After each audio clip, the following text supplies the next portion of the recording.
Lo dijo en la primera hora. Bueno, yo les decía, la semana anterior estuvo por acá Alexander Barahona, un abogado, con una visión crítica sobre el cumplimiento de los plazos a partir del cumplimiento, a su vez, del resultado de la consulta popular del año anterior, el 20 de agosto del año anterior, cuando los ecuatorianos nos pronunciamos en torno a si queríamos o no mantener el petróleo bajo tierra en los campos ITT del Parque Nacional Yasuní. Ustedes saben, el pronunciamiento mayoritario fue que se mantenga bajo tierra. Y se dio un plazo de un año término, más que plazo término, es decir, no incluye feriados de fines de semana para llevar adelante ese proceso. Entiendo que el término se cumple en febrero del próximo año. Y comenzó el cierre del primer pozo la semana anterior con la presencia del ministro de Energía y Minas. ¿Se puede hacer ese cierre, ese cierre o al menos el apagado? Tal vez no el cierre completo, sino el apagado de todos los pozos de manera simultánea o hasta febrero. ¿O se requiere estos 5 años como ha planteado el gobierno nacional? Y quiero preguntar a una especialista en la materia. Marcela Reynoso nos visita acá. Ella en su momento se desempeñó como gerenta de Petroecuador. ¿Cómo le va, Marcela? Bienvenida, qué gusto. Buenos días. Es un gusto para mí estar aquí. Yo los escucho todos los días por las mañanas. Muchísimas gracias. Nos honra. Para mí es un honor. Entonces yo quisiera empezar por una pequeña analogía. ¿Qué le pidió la Corte Constitucional a Petroecuador? Prácticamente que vaya de Quito a Ibarra en 2 minutos cuando el trayecto dura 2 horas. Entonces, en todo este periodo, lo que ha intentado Petroecuador es buscar la forma de cumplir con la sentencia. Sin embargo, físicamente, materialmente no es posible. Estamos hablando de un cierre de 247 pozos, que un cierre secuencial tomaría 10 años. Y luego tenemos que hacer el desmontaje total de la instalación. Estamos hablando de desmontar instalaciones que equivalen a 2 veces la plataforma gubernamental que está aquí en Quito Norte. Y el desmontaje de todo lo que significa material pétreo y también todos los escombros equivale a 2 estadios olímpicos de Atahualpa. Entonces eso no se puede hacer en un año. ¿10 años, pero, Marcela? Sí, 10 años y es un estimado bastante corto, ajustado, porque incluso al día de hoy el río no se encuentra en niveles navegables. Al momento actual, el campo va a tener que disminuir la producción considerablemente porque no hay cómo ingresar diésel a las facilidades. Entonces estamos hablando de imposibilidades físicas. Estamos hablando de que un río no se puede navegar todo el año. Entonces no es posible. En realidad, físicamente, materialmente, no es posible. Y no solo por el desmontaje per se, como tal. No solo por el desmontaje, porque aparte de eso, la Corte Constitucional tomó una decisión sin un conocimiento de los impactos económicos que implica. El Banco Central, a agosto, menciona que la pérdida por la no explotación de los 20 años de vida que todavía tendría el campo son de 17,000 millones. Y la disminución en el crecimiento está en 1.9 millones para los 3 años primeros luego del cierre del campo. Entonces, sí, yo escuché al abogado que participó en la entrevista anterior y lamentablemente una cosa es lo que se puede escribir en la ley y otra cosa es lo que físicamente se puede realizar.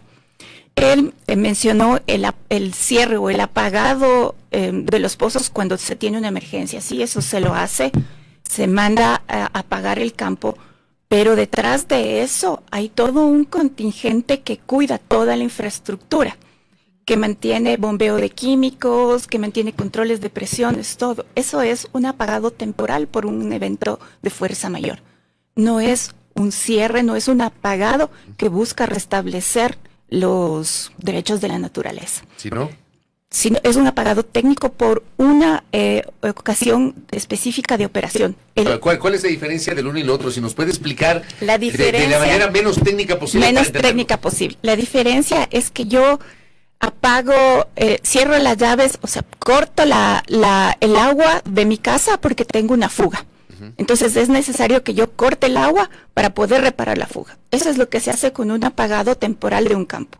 Pero como les explico, detrás de esto hay muchísimos cuidados que tienen que realizar en la operación para que no perjudicar ni al campo ni a la naturaleza. Entonces, decir que yo puedo apagar el switch, lo puedo hacer, pero eso no tiene ningún respaldo en función de restablecer los derechos de la naturaleza. O sea, ¿qué pasa No si es simplemente posible. apago el switch? Vamos a imaginarnos, porque evidentemente no es como, digamos, para hacer la comparación, una comparación completamente coloquial. No es como cuando estoy en mi casa y cierro el grifo del agua y para de contar. No es así. No es así. O la llave La de llave paso. de paso. No es así. No es así. No es O no es así. que yo aplasto un botoncito y ya. No es así. No es así, no es cuestión de aplastar un botoncito, porque al momento de aplastar un botoncito, yo igual tengo que hacer todo el monitoreo del campo para evitar posibles afectaciones a la misma naturaleza que estoy salvaguardando. ¿Cómo podrían darse estas posibles afectaciones después de un apagado temporal como usted señalaba? Puede haber afloramientos de crudo en superficie, cosas de ese tipo de cosas. Sin embargo, hay que recordar que la industria es altamente tecnificada, regulada, para evitar cualquier catástrofe con respecto a la naturaleza. Y eso es lo que se ha hecho justamente en el desarrollo del bloque 43. Petroecuador implementó varias salvaguardas que evitan que haya derrames. Es una infraestructura realmente la más tecnificada con la que cuenta actualmente el país. Y es una infraestructura que fue desarrollada de la mano de profesionales ecuatorianos y que es operada por nuestra empresa nacional. Es decir, que todo el beneficio va directamente al presupuesto general del Estado. Entonces sí quisiera hacer énfasis en que las pérdidas son enormes. Estamos hablando de 17.000 millones en 20 años y una pérdida de porcentual en crecimiento de 1.9, justamente en estos momentos en los cuales no estamos creciendo. Pero ahí yo entiendo esa parte de la discusión económica, la afectación en el ámbito económico, pero hay un pronunciamiento del país expresado en las urnas el 20 de agosto del año anterior que es de cumplimiento obligatorio. O sea, mayoritariamente el país se pronunció porque se suspenda la explotación en los campos ITT y ese petróleo quede bajo tierra. ¿Ahí qué se puede hacer? No se puede hacer nada, y eso es justamente lo que se hizo durante todos estos meses, intentar cumplir con el mandato ciudadano, pero físicamente en el plazo que estableció la Corte no es posible. Físicamente no es posible cerrarlo en un año, de tal forma que se aseguren los derechos de la naturaleza, como es el corazón mismo de la consulta. Hay una referencia que publicaba el especialista Darío Dávalos, quien además es comunicador, sobre una declaración que usted hizo ante la Asamblea Nacional, y decía Darío en su post: Petroecuador prevé dejar de extraer petróleo del bloque 43, conocido como ITT, a finales de agosto del 2024, en cumplimiento del mandato de la consulta popular del 2023. El anuncio lo hizo el actual gerente general de Petroecuador, o sea, usted, en una comparecencia en la Asamblea el 3 de marzo del 2024 ante la Comisión de Régimen Económico. Eso fue el 1 de marzo. Con ello se estima una caída drástica de la producción de petróleo a partir de septiembre de este año. Estamos entrando a septiembre, de acuerdo a lo que usted había advertido. Se apostará por superar este declive con la perforación de 122 pozos petroleros, el reacondicionamiento y la recuperación de otros, aunque los datos presentados todavía no visualizan una mejora plena de la producción petrolera al cierre del 2024. 1. ¿Usted efectivamente ratifica que esta estimación de una caída drástica en la producción de petróleo a partir de este mes? Claro que sí, porque... Eso es inevitable. Es inevitable. Si nosotros cerraríamos el campo, la caída es drástica. Son 50.000 barriles que impactarían severamente en el presupuesto general de la nación, porque Petroecuador aporta considerablemente para el presupuesto. El año pasado se entregaron 3.000 millones. Y también hay que considerar que Petroecuador es quien fondea la cuenta de importación de derivados. Entonces, recuperar o mitigar la caída de producción del ITT necesitaba inversión fresca para poder subir esos barriles. Inversión que actualmente no se la tiene, presupuesto, que no se lo tiene. Incluso el Ministerio de Finanzas está recortando el presupuesto de Petroecuador. Y entonces ahí yo hago un llamado, porque aquí no se trata de demostrar cuál grande o cuál pequeña es la eficiencia de Petroecuador. Petroecuador sí es eficiente, y se lo demuestran en las cifras estadísticas, en las cuales se puede ver que la producción con respecto a 2023 aumentó. Si bien es cierto, no se han alcanzado los valores de los objetivos para este año, se está 1 o 2% por debajo. Se está trabajando.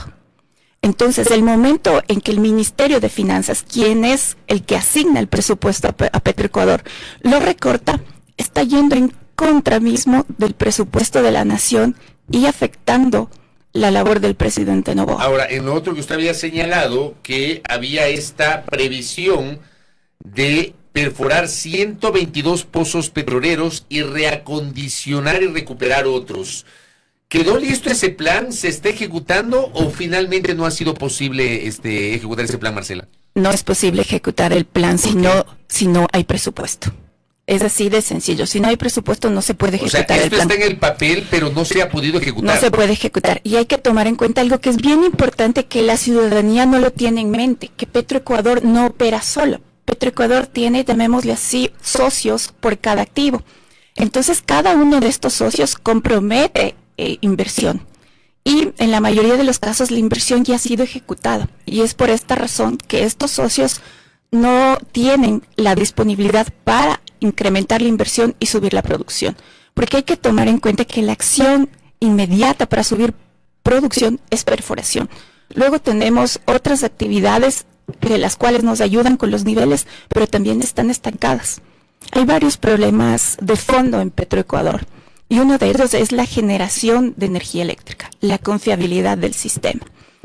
Si yo no tengo dinero para invertir en mejorar el índice de confiabilidad, voy a tener estas caídas puntuales de producción que hemos visto a lo largo de estos meses. Pero eso yo necesito fondear, necesito presupuesto. Y el Ministerio de Finanzas tiene una forma muy peculiar de asignar el presupuesto a Petroecuador. Lo asigna en función del incremento de producción. Y esto no alienta a las mejoras en los índices de Petroecuador. Porque en primer lugar hay que recordar que Petroecuador no solo es exploración y producción.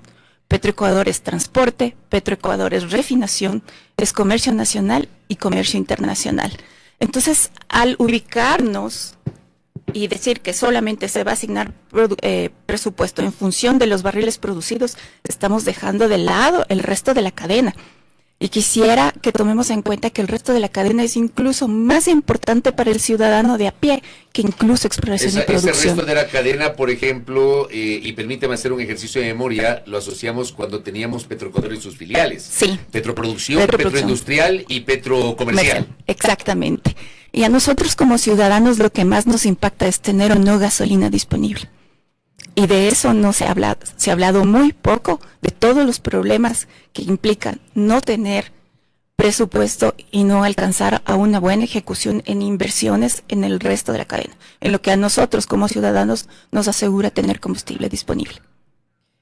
Brevemente, nada más para volver al tema del cronograma, usted hacía énfasis que para culminar con todo este proceso se requerirían de 10 años. El gobierno ha planteado o ha trazado un cronograma de 5 años, 5 meses.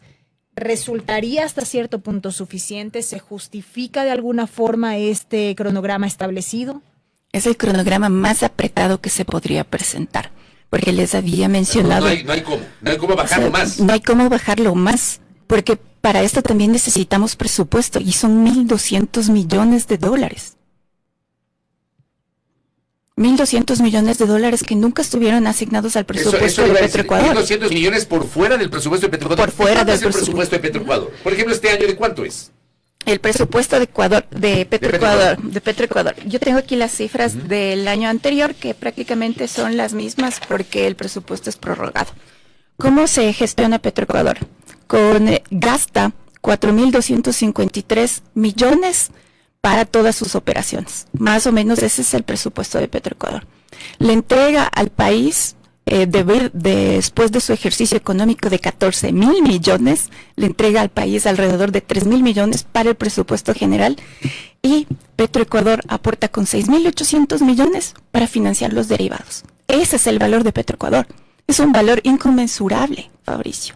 Petroecuador es nuestra estructura. Y finalmente Petroecuador es el Estado en territorio, es el Estado en el oriente, es el Estado en Esmeraldas. Y son cuestiones que no se alcanzan a divisar. Y esto mismo radica en la peligrosidad de disminuir el presupuesto. Es peligroso para el mismo gobierno. Ese presupuesto, y lo que le preguntaba a Belkis, no hay cómo sacar esos 1.200 millones de dólares. No hay forma. No hay forma porque todo el presupuesto está comprometido. Recordemos que este presupuesto se lo asignó entre 2022 y 2023 y luego fue prorrogado. Entonces, si a Petroecuador se le quitan el presupuesto, vamos a caer en incumplimiento de contratos. Y no existen los 1.200 millones para cerrar el ITT. Se requieren entonces, Se evidentemente, requieren por adicionales por fuera. Ya. ¿Y qué va a pasar en esta coyuntura, en este contexto, cómo está la economía en nuestro país, en donde se adeuda a diferentes sectores y en donde se supone no hay de dónde más tomar estos recursos? ¿Se podría incumplir inclusive con este plazo que se ha determinado, con este cronograma? Podríamos quedar en algún tipo de incumplimiento con el cronograma porque hay la necesidad de esos 1.200 millones. Es decir, que el gobierno nacional, para cumplir con el cierre, tiene que entregar los 1.200 millones. Si no los entrega, si se pretende hacerlo con el presupuesto de Petroecuador, eso implica que tendríamos que caer en incumplimientos de contratos con lo que ya está comprometido. Y es bastante grave porque los contratos de Petroecuador movilizan la economía. Son 4.000 millones que están movilizando empresas alrededor de todo el país. Son 4.000 millones que están apalancando las pequeñas economías en el oriente. Esa es la problemática. ¿Estos 1.200 millones de dólares se necesita para todo el proceso de desmontaje o para qué exactamente? Para todo el proceso de desmontaje. Para dar cumplimiento. Porque una cosa es el cierre, el apagado, luego es el desmontaje y la reparación material. Entonces, alrededor de 1.200 millones en un estimado de 10 años. Esa es la verdad. Y sobre eso poco y nada se ha dicho.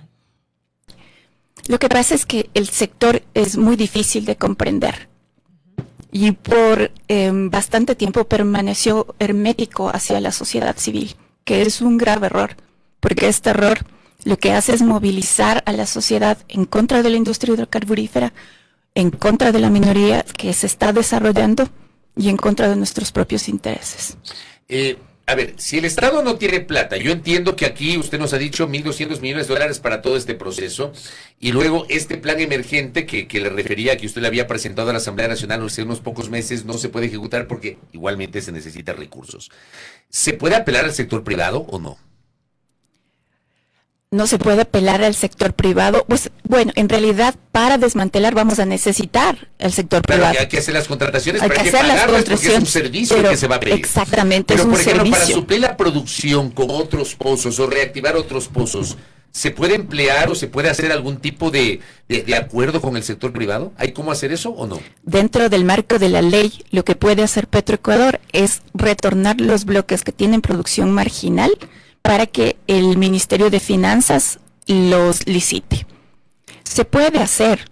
Una empresa tiene que invertir y desinvertir también, pero solamente son aquellos campos marginales donde Petroecuador tiene una producción muy pequeña o donde no los está explotando.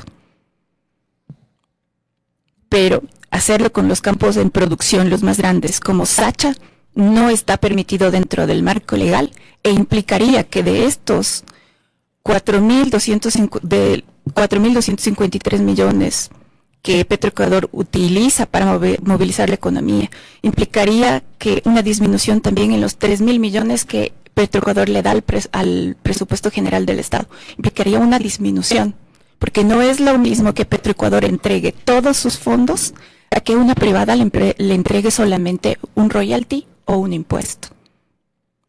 Entonces la situación cada vez se complica más. Oiga, y déjeme aprovechar que está acá y salirme un poco del tema Yasuní, porque usted acaba de mencionar Sacha. Hay una serie de alertas generadas por algunos sectores de que supuestamente el gobierno está apostando a entregar al sector privado el manejo de este campo que es considerado la joya de la corona. Yo le pregunto a usted si es eso cierto. Usted hasta hace poco estuvo en la gerencia de Petroecuador. ¿Es verdad eso o no, Marcela? Solamente tenemos como cierto las declaraciones del ministro de Finanzas. Que las hizo entre Amazonas. Que las hizo, sí. Eso es lo que podríamos considerar como cierto porque es de conocimiento público. Pero, ¿se puede hacer eso? No, no se puede hacer eso. ¿Por qué no se puede hacer eso? ¿Por qué no se hace una audiencia? El marco legal nos impide y hacer eso implica una disminución considerable de los ingresos para el país. ¿Por qué nos impide el marco legal? ¿En qué parte dice que Sacha no lo podemos entregar al sector privado? Porque no se pueden entregar campos en producción y Sacha produce alrededor más de 73,000 barriles. Solo se pueden devolver al ministerio, primero, eso es un primer paso, devolver al ministerio aquellos campos que tengan una producción marginal del menos del 1%, que serían alrededor de 4,000 barriles. Se puede devolver al ministerio, luego el ministerio tiene que sacar a licitación. Entonces esto es un periodo de al menos 2 años a la velocidad que vamos hoy.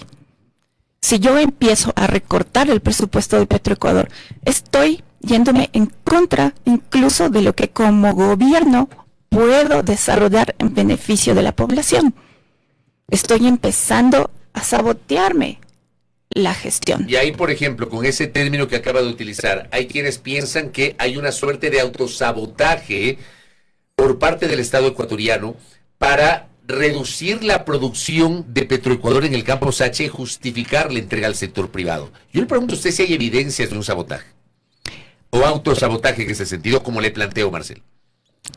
La evidencia de un autosabotaje está, más bien, se está saboteando la gestión del presidente Noboa, no se está saboteando la gestión de Petroecuador. Se podría estar saboteando la gestión del presidente Noboa porque no se van a recoger todos los dólares que necesita el presupuesto general de la nación. Entonces, más allá de hablar de un sabotaje, aquí podemos encontrar que se están tomando decisiones sin conocimiento, sin información, sin estrategia y sin una política hidrocarburífera. Esa es lo que podría acotar. Sumado además a la inestabilidad en la conducción de Petroecuador. Usted ya no está, entiendo que otra persona está encargada de la gerencia, pero en los últimos tiempos Petroecuador ha tenido una altísima rotación respecto de su cabeza. ¿Por qué está pasando eso, Marcela? Porque no existe una política hidrocarburífera para poder conducir, porque hay muchas voces que hablan al mismo tiempo y no se consigue llevar un camino. ¿Usted cómo llegó a la gerencia de Petroecuador? Por un concurso en EMCO. Yo fui gerente designada, concursé con otras 2 personas. Yo fui anteriormente viceministra de hidrocarburos. Pero usted tiene recorrido en Petroecuador, tiene una carrera en el sector petrolero. Tengo una carrera en el sector petrolero. Inicié mi carrera como ingeniera de producción del bloque 16, que desarrolla sus actividades en el Parque Nacional Yasuní, mucho antes que el ITT. Entonces inicié mi carrera como ingeniera de producción, luego pasé a un organismo internacional a hacer la gestión de todo el sistema energético a nivel latinoamericano. Y después paso al viceministerio. Soy ingeniera mecánica de formación, pero tengo maestría en exploración y producción de hidrocarburos. ¿Usted tiene experiencia en el sector petrolero? Tengo experiencia en el sector petrolero. Vuelvo entonces a lo que le preguntaba. ¿Por qué es tan complicado que haya un mínimo de estabilidad en la conducción de Petroecuador? Porque está claro que hay una altísima rotación que no permite llevar adelante procesos de mediano y largo aliento. Porque no existe una sinergia entre la gerencia de Petroecuador, la conducción de las políticas hidrocarburíferas en el ministerio y la comprensión de lo que implica todo el sistema petrolero en el directorio de Petroecuador. Esa es la razón. ¿Hay influencias políticas en la gerencia de Petroecuador? Fabricio, permíteme comentar que Petroecuador es un ente político. Es un organismo político. Voy a cambiar el término. No voy a hablar de influencias políticas, sino de presiones. ¿Hay presiones? Hay presiones, porque Petroecuador es quien mueve realmente la economía. Petroecuador, y te digo, estamos hablando de alrededor de 4,000 millones que se gestionan en compras públicas. Entonces, hay que ver muchísimo cómo esas compras van beneficiando a los intereses del Estado. Entonces, en ciertas ocasiones tú puedes ver que hay distintos sectores que presionan para que ese dinero se direccione hacia su sector. No hay que satanizar este tipo de cuestiones. Simplemente tiene que venir una política sólida desde arriba que le diga a dónde se va a dirigir Petroecuador. Y que se sostenga también en el tiempo. Voy a reformular la pregunta entonces. No hablando de política ni de presiones bien entendidas. Hablemos de presiones malentendidas, presiones externas, presiones por contratos, presiones por otro tipo de situaciones que muchas veces se mencionan vinculadas a la corrupción. Yo le pregunto si usted experimentó eso, Marcela. Ninguna, Fabricio. Ninguna presión por temas de corrupción. Yo hice una gestión transparente y mostré la transparencia. Y cuando tú muestras que todo está abierto, no vienen las presiones políticas para direccionar contratos, no llegan. Pero lo más importante que aquí yo quiero resaltar es que si no hay la política hidrocarburífera definida desde el viceministerio, completamente entendida por el directorio, no hay un gerente que pueda gestionar Petroecuador. Si hay una pugna, una discrepancia, una falta de información, de comprensión entre el ministerio, el directorio y la gerencia, no se puede caminar. ¿Y hoy cómo le ve a Petroecuador, Marcela? Con esto voy cerrando. ¿Cómo le ve hoy a Petroecuador? Ya viendo desde afuera las cosas y luego de haber usted estado al frente de la gerencia de Petroecuador. Me preocupa mucho la asignación de presupuesto y la falta de comprensión en cuanto al valor inconmensurable de Petroecuador. ¿Usted ya tuvo problemas de asignación de presupuesto durante su gestión? No, nosotros alcanzamos a gestionar un porcentaje altísimo de presupuesto, porque esa justamente era la intención, mostrarle al Ministerio de Finanzas que se está ejecutando mejor, que se está ejecutando más inversión para poder retornar nuestros propios recursos. Hay que tomar en cuenta que el Ministerio de Finanzas ha retirado de Petroecuador 1.000 millones por los acuerdos de liquidez. Entonces, hay unos momentos en los cuales Petroecuador tiene en su flujo de caja muchísima liquidez. Estamos hablando de $100 millones por semana, que al mes podrían ser 400. Entonces, el Ministerio de Finanzas toma prestado esos fondos para emplearlos en otras necesidades. Entonces, esos fondos suman 1.000 millones. El MEP nos tiene prestados nomás. Prestados ¿Pero nomás. los devuelve o no? No los devuelve hasta ahora. ¿Cuándo los tomó? Los ha tomado en un periodo bastante largo, no solamente en este gobierno. Entonces, pero ya van 1.000 millones. Por eso yo quiero recalcar y quiero que la ciudadanía conozca el valor inconmensurable de Petroecuador. No es muy fácil el acceso, más bien la comprensión a la información, porque la información está. Petroecuador es una empresa que trata de transparentar su gestión, e incluso esa es una de las razones por las cuales Petroecuador siempre estuvo en las comparecencias en la Asamblea. Y lo último, ¿qué pasó con los contratos de transporte marítimo? El tema de Flopec, el tema de los traders, el hecho de que siempre gana una empresa que está siendo observada, y me refiero a Trafigura. ¿Qué pasa con eso? Que hay que cumplir con el reglamento de Petroecuador, y que el reglamento está anclado justamente a lo que dice la Constitución, es a no declarar la culpabilidad de una persona y no afectarla en sus derechos si no ha recibido una sentencia. Entonces, conforme a esos preceptos está hecho el reglamento de Petroecuador. Pero para evitar también este tipo de inconsistencias y estas alertas, lo que está haciendo Petroecuador es tratando de implementar la norma antisobornos para comercio internacional y evitar estas complicaciones. Pero vamos otra vez a lo de base. Si no hay una política hidrocarburífera, si no hay una política energética, siempre van a haber estas discrepancias, estas disonancias en cuanto a cómo manejamos Flopec y Petroecuador. Si Flopec restringe la capacidad de contratación del transporte, o si Petroecuador tiene la libertad para que sus compradores contraten los buques que van a transportar el crudo. Entonces todo esto nace de una discrepancia entre la política que quiere implementar el ministerio, lo que quiere el directorio y lo que realmente la gerencia de Petroecuador mira como las estrategias para incrementar los ingresos. Entiendo. Marcela, gracias por su tiempo. Creo que nos ha dado una panorámica muy reveladora, muy compleja además, sobre lo que está pasando en el sector de Petroecuador, las derivaciones de esta decisión de cumplimiento obligatorio de desmontar, de apagar, de culminar las operaciones en los campos IDT, y por supuesto, nos ha dicho Marcela, que me parece muy interesante, no se puede entregar al sector privado el manejo del campo Sacha. Nos lo ha dicho nuestra invitada en esta mañana. Gracias por el tiempo. Muchísimas gracias a ustedes. La ingeniera Marcela Reynoso, exgerenta de Petroecuador, aquí en A Primera Hora, 8:05. Vamos a la pausa. Primera plana. Todas las noticias, todas las voces.